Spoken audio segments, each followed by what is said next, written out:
Hey, you guys, we're here in Nashville today in our Bold Room, and I have some of the most incredible talent in Nashville. As you look at these individuals, we have $170 million of production. These are some of the top agents in the marketplace. I've asked them to share today why they're here and how Bold is impacting their business and their lives. So the first thing I'm going to do is have them introduce themselves, how many times they've been to Bold. Let's start, Daniel. Daniel Askey, Nashville, Tennessee, and this is my second time in Bold.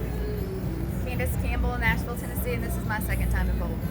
Aaron Joyce, your Nashville agent. Keller Williams, this is my second time in Bold. Steve Nash, Keller Williams Realty. It's my first time from Clarksville, Tennessee. First time in Bold.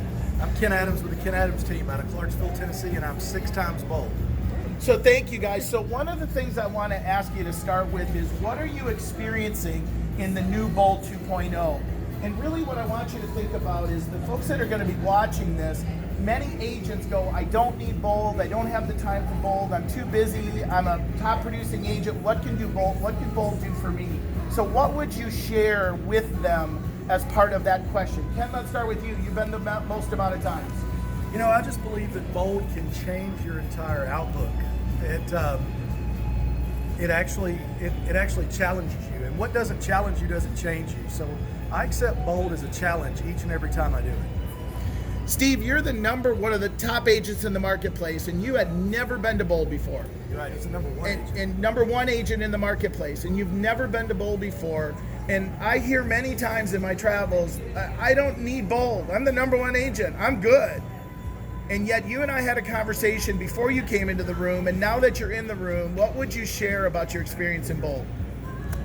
I would say that, so I did 51 million last year, about 27 so far this year.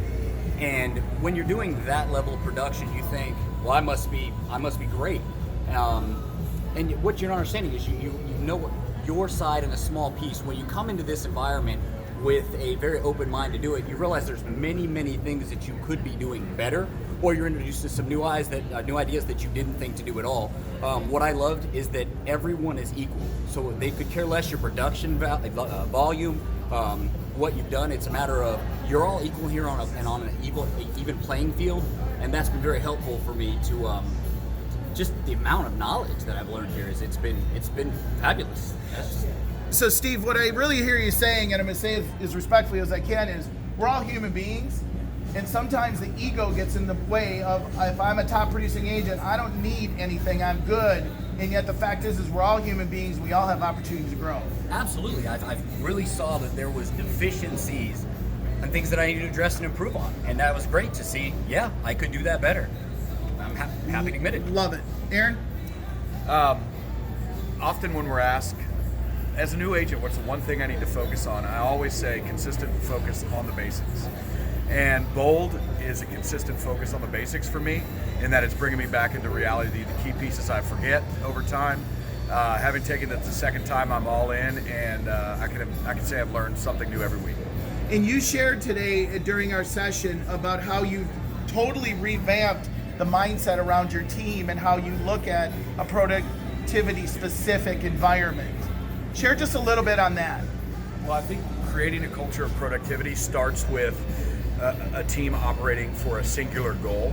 And I wasn't operating that way. I was allowing everybody else to come in and just saying, hey, here's the leads, go. And there's no value in that.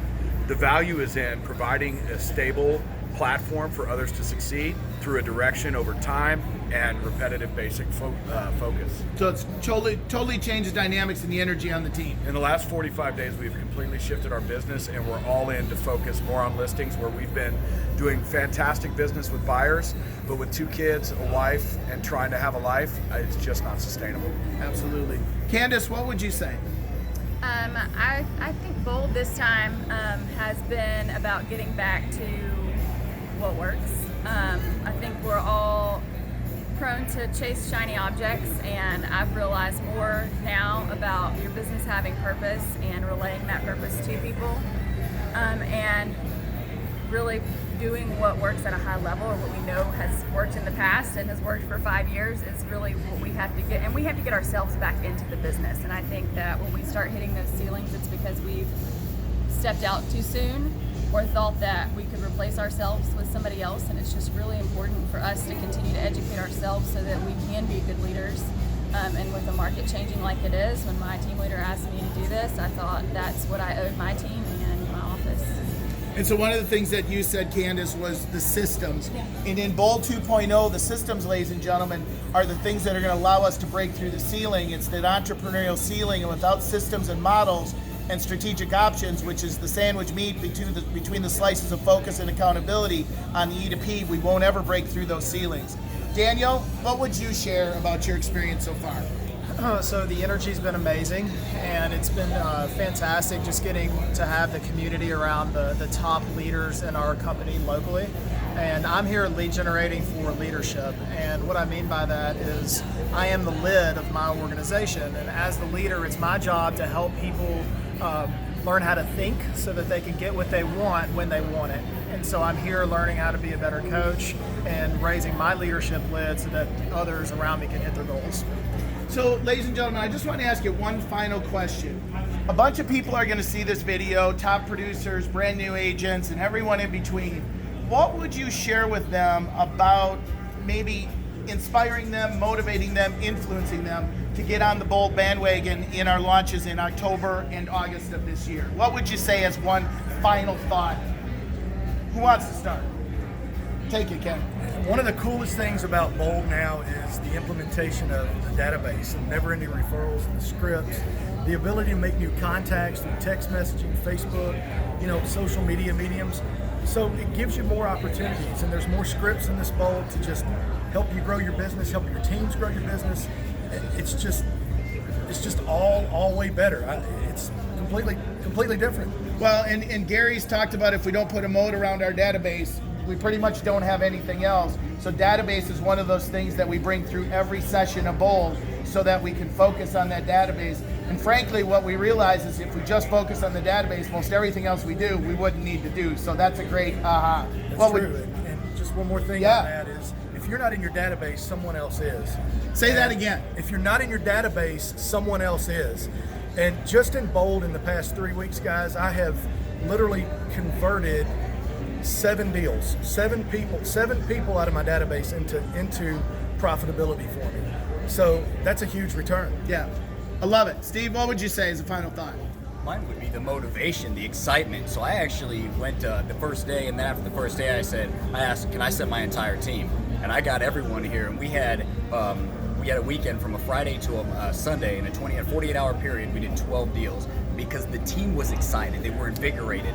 And that was very, very neat to see them go out there and feel good for themselves and for their family. It's affecting them personally as well as to the business. That's nice. That's pretty cool when that happens. Yes. Aaron, what would you say? I would say give in, buy in, and commit. Give in to your self and just do it.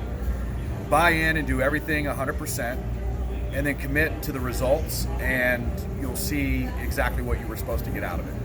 Love it. Candace? I would say just getting back to scripts, which I never thought I would say, but every person in my database that I've talked to, every conversation I've had since I've been in Bold has turned into a piece of business for them and me. So I think it's huge, and it just gets clarity back around your business, which is number one. And we talked about coming from contribution, and that's really what we're doing with our database. Daniel? So whether or not you realize it, you're hitting a ceiling in your life, and the only way to break through is to first start with your mindset. And being around others that are going through that journey with you, you can do it faster and more effectively. So guys, ladies and gentlemen, thank you so much.